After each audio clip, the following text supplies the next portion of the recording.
So let's talk about faith versus works and the tension between Paul and James. Because right now there is a very dangerous precedent being set within Christianity. And it is largely due to the teachings of Paul.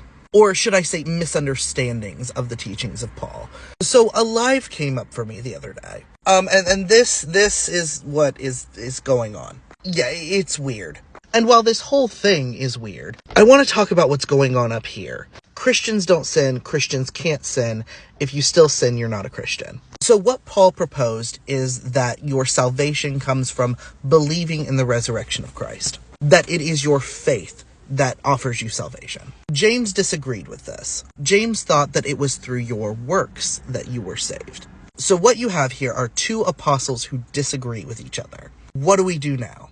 Now, most Christians will take the side of Paul, both because the church just has a huge hard-on for Paul, and because Paul's philosophy is convenient. All you have to do is believe. You don't actually have to love your neighbor. You don't actually have to follow the teachings of Christ. All you have to do is believe Christ was real and Christ was resurrected. That's it. That's good enough. And I think when Paul said this, I don't think that he meant it as a cop-out from ever doing anything good.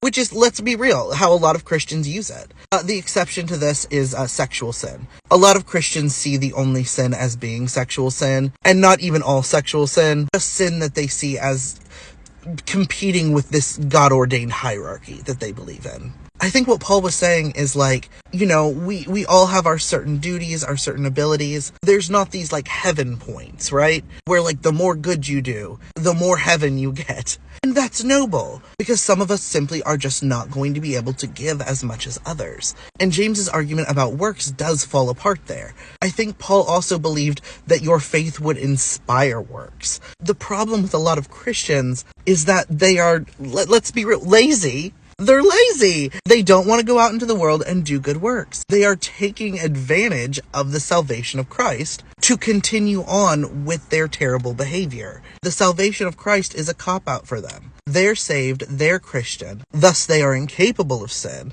So nothing they do is a sin, and everything they do is right. And that does not lead to self-reflection, it does not lead to grace, and it does not lead to love.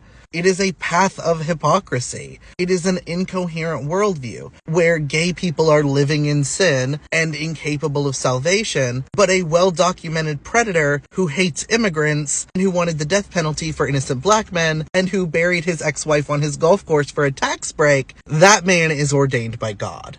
It allows Christians to absolve themselves of all sin while always being able to point out the sins of others.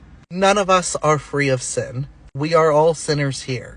Saying you are a Christian does not automatically absolve you of all your sins. You can still sin if you are a Christian. You will still sin if you are a Christian. And saying otherwise is absurd.